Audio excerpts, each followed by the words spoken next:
Have you ever seen something so beautiful that it felt almost wrong? That kind of beauty that doesn't comfort you. It unsettles you, like it's too quiet, too still, like you're not supposed to be there and the place itself knows it. That's what this story is about. A place like that.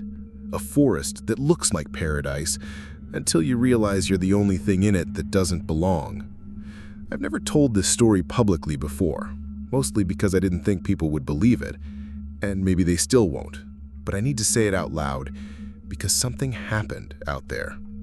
This isn't my story. It belongs to my best friend, Aaron, and I don't think he meant for it to end the way it did. Back in 2017, Aaron and I had been friends for years, since college.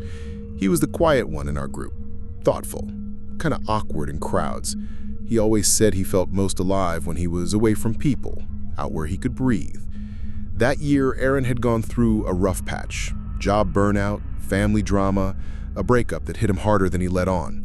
So, one day, he just told me, I need to get out, just disappear for a bit, clear my head. And I didn't blame him. I actually encouraged it. We all need space sometimes. He said he was planning a solo hiking trip, deep into a national forest somewhere on the West Coast.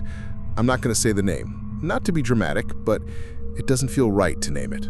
Almost like saying it out loud brings something with it. Anyway, this forest, it's huge. Almost 1.5 million acres of unspoiled wilderness. Towering trees, glacial lakes, valleys that look like they were carved by ancient gods. It's the kind of place you'd see in a postcard or a nature doc. A place so untouched it feels like time doesn't exist there. Aaron planned everything. He was always meticulous. He showed me his gear, new boots, high-end sleeping bag, a solar charger, even a laminated map and a printed list of his planned trail checkpoints. He had food, water purifiers, emergency flares, the whole deal. His goal? 1 week off the grid. No phone, no internet, just him and nature. He wanted to reconnect with something real, as he put it. I still remember the last time we talked. It was Saturday morning. I was barely awake when the message came through. Heading into the forest now. Wish me luck, bro. If I'd known that would be the last message I ever got from him, I would have said more. I would have called him. I would have told him not to go alone. But hindsight's a cruel thing. At first, I didn't worry. He told me he'd be out of signal range for a while. That was the whole point. He said not to expect anything unless it was an emergency. So I waited. Day 1, nothing. Day 2, still nothing. Normal. But on the 3rd day, I felt something. Not fear, not panic, just a shift, like something was off. It was hard to explain, like the silence wasn't just absence anymore. It was presence, the kind that presses in on you, heavy and cold.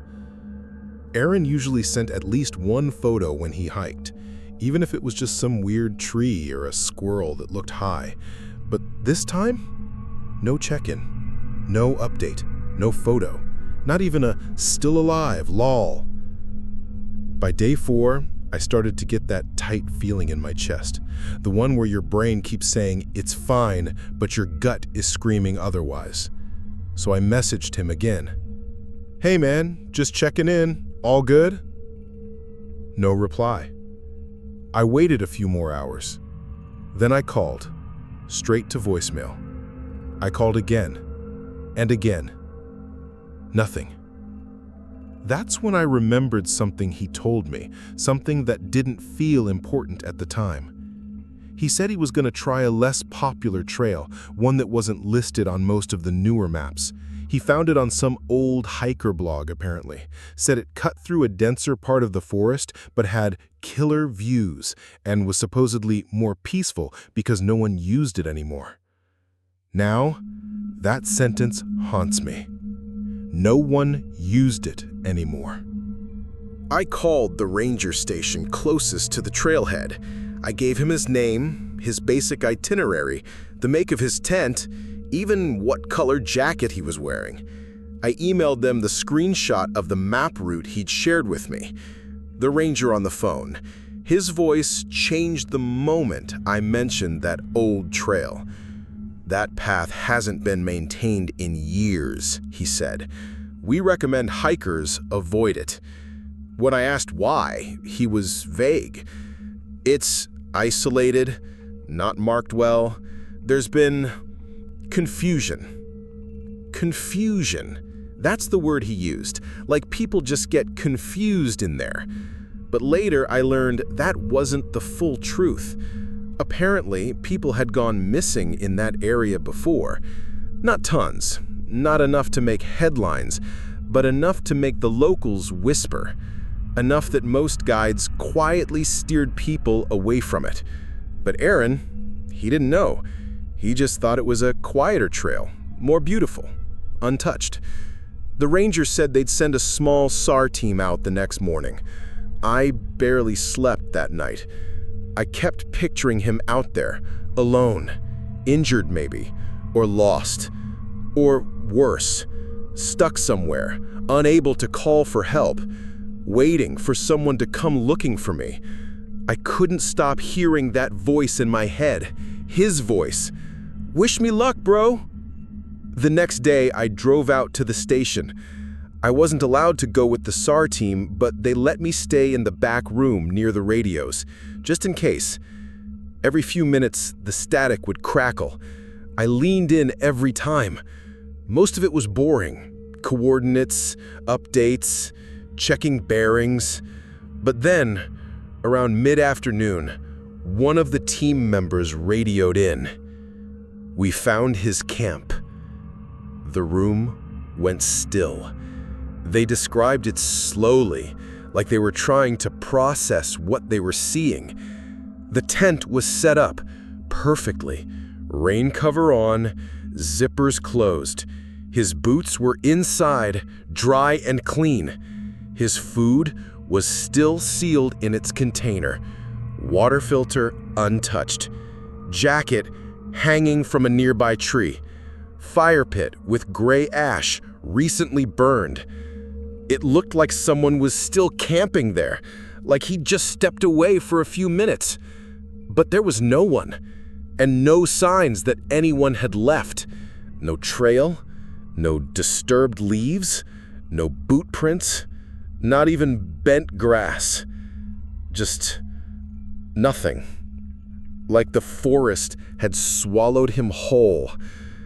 The silence after that radio call was unbearable. I remember one of the rangers muttering, "I've seen this before." And that, more than anything, made my blood run cold. He didn't elaborate, just turned and walked out of the room. 3 days after Aaron went missing, I couldn't take it anymore. My gut had shifted from anxious to outright sick. Something was wrong, and it wasn't just a feeling anymore. It was silence. Loud, impossible silence. The kind that echoes louder than any scream. Normally, Aaron would have sent me updates. A photo of a waterfall. A goofy face selfie next to some weird rock. A "you won't believe this view" text. But this time, nothing. No signal, no word, no clue. By the third day, I drove out to the ranger station myself. The place was small, nestled near the edge of the forest. One of those wooden cabins with faded maps pinned to the wall and the smell of coffee that had sitting too long. I spoke to a ranger named Dale. Weathered guy, mid-50s, hands like tree bark and eyes that had seen too much. I gave him the route Aaron planned to take, showed him the last GPS coordinates I had, and his face went blank, like a switch turned off behind his eyes. "We'll send someone out," he said, "but I'll tell you this, that trail doesn't show up on any official map anymore." I blinked. "What do you mean?" "It's old, out of circulation. Most folks don't even know it's there. Some say it's been closed for years, but sometimes people find their way in anyway. Usually because they're looking for something they're not supposed to." He didn't elaborate. Later that day, a search and rescue team, 4 rangers, 1 dog, went out following Aaron's last known GPS ping. I wasn't allowed to go, but they kept me updated from the station's main radio. 2 hours in, one of them radioed, "We found the campsite." At first, I felt this flicker of hope. Maybe he was just off gathering firewood. Maybe he'd just gotten turned around. But then the descriptions came through. The tent was still there, fully set up, clean. Rain cover intact. Inside, his sleeping bag was laid out perfectly, no wrinkles.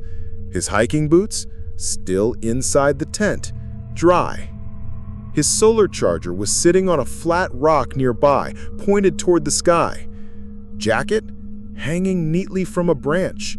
Food, still sealed in the bear canister. Even the fire pit had a faint ring of ash, like he'd used it not too long ago. But no Aaron.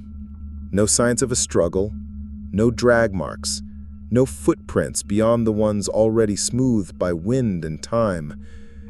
It was like he had just stood up and vanished. Then came the worst part. One of the rangers, a younger guy named Sam, said something strange over the radio. We found markings on a tree, just above eye level." When asked what kind of markings, his voice dropped a little. "They're not natural. They're carved. Deep.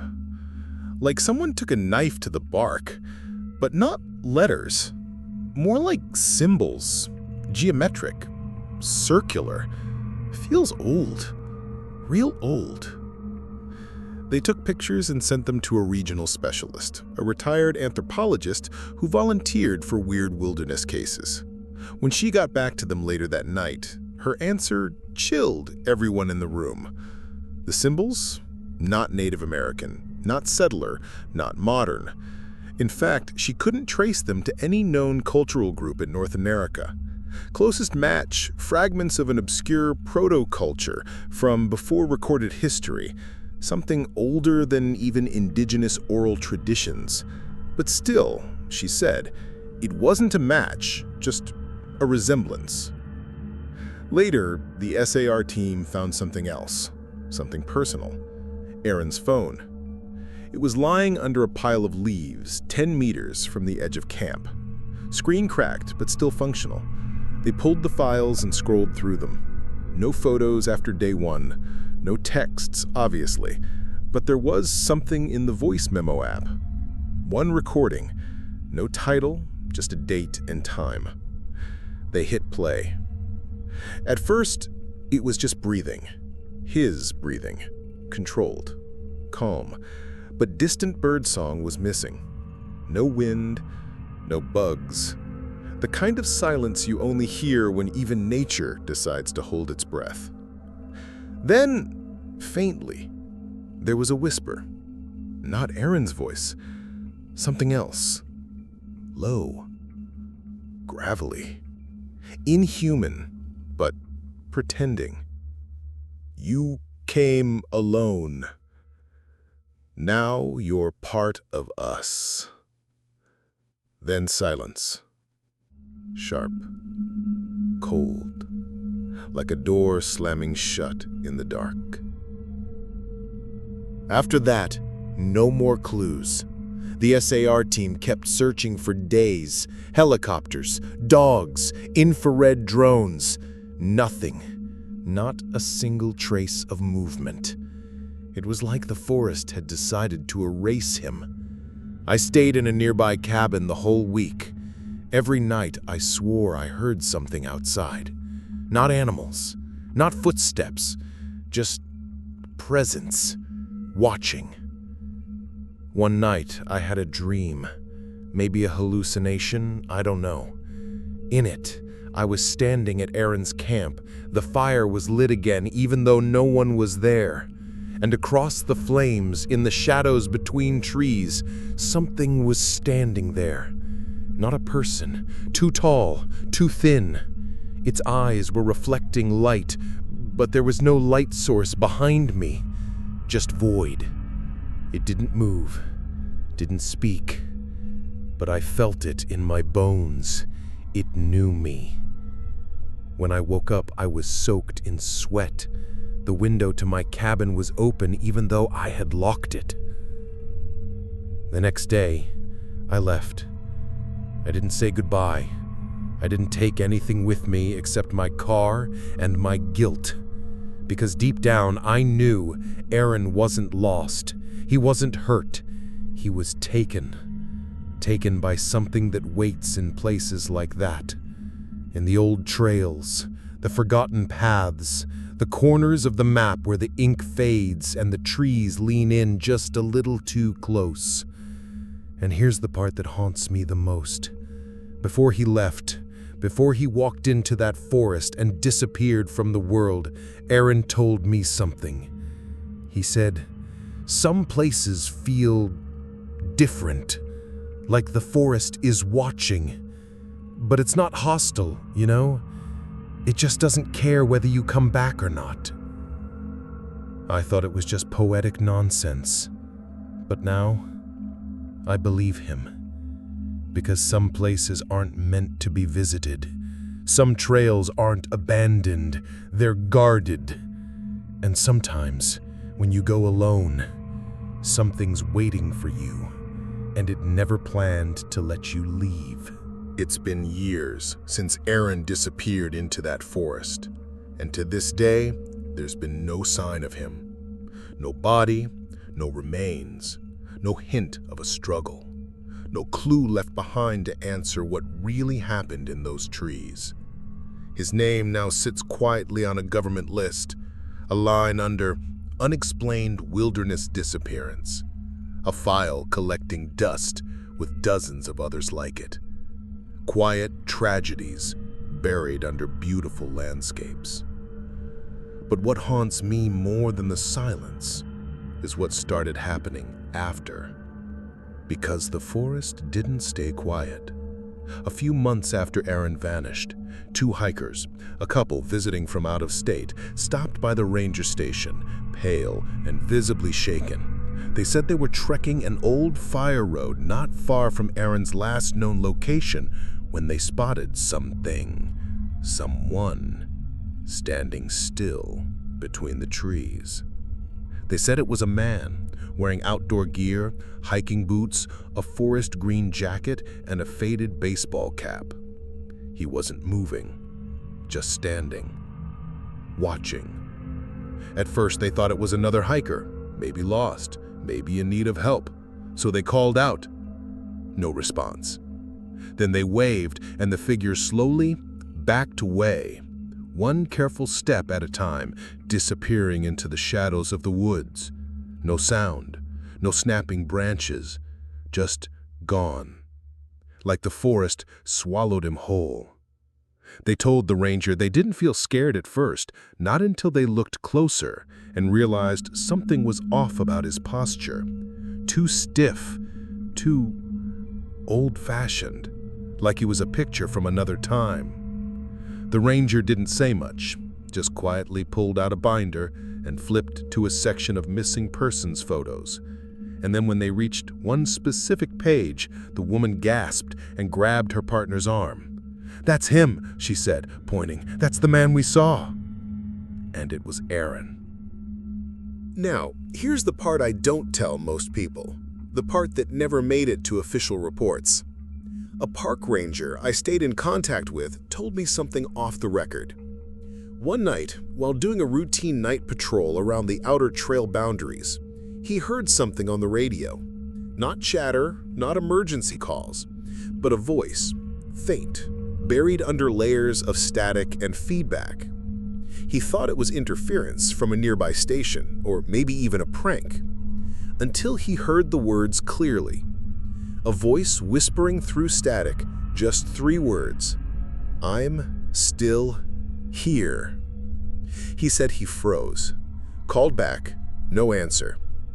The next day, when they checked the equipment, the frequency those words came through on wasn't one anyone had access to, and it wasn't connected to the public bands. It was a dead channel, one that hadn't been in use for over a decade. After that, the sightings continued. Quiet rumors shared over beers and fires. Reports of someone seen standing in the tree line, never approaching, never speaking, just watching. The descriptions always matched. Same gear, same face, always the same distance away, and always gone the second you blink. Some people believe that Aaron got lost, disoriented, maybe fell or was taken by an animal. A tragic accident, nothing more. Others aren't so sure, because his case isn't the only one. Over the last 2 decades, hikers, experienced and inexperienced alike, have vanished in that same region under similar conditions. Solo. Always solo. They enter trails no longer on modern maps. Trails that, according to older forest records, were closed after incidents no one seems willing to explain. And every time, they disappear cleanly.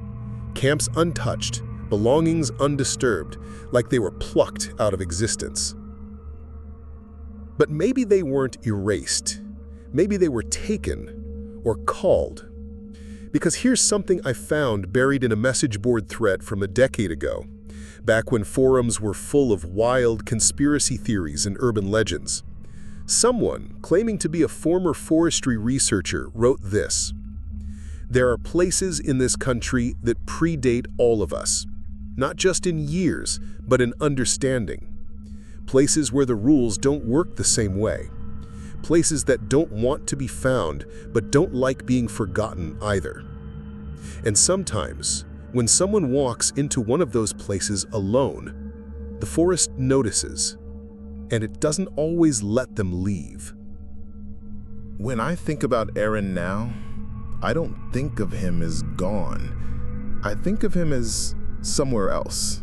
Stuck, maybe. Caught in a loop of time and space we can't fully see or understand. Or worse, changed. Not in body, but in presence. A shadow left behind, like smoke from a fire long extinguished. The thought that keeps me up at night isn't that he's dead, it's that he's still there. Wandering, watching, waiting. And maybe, just maybe, he's not alone. Because some places are alive. They remember. They hold on. They choose. In the end, I can't tell you what took Aaron, or where he is now. I can only tell you this. If you ever feel like the forest is calling you, whispering to you when no one else is around, don't answer. If you find yourself drawn to a path that isn't on any map, don't follow it. And whatever you do, don't go in alone. Because not everything that disappears wants to be found, and not everything that vanishes is truly gone. And if you've ever seen something strange out there, something you can't quite explain, maybe a glimpse between the trees or a voice on the wind that didn't belong to anyone you were with,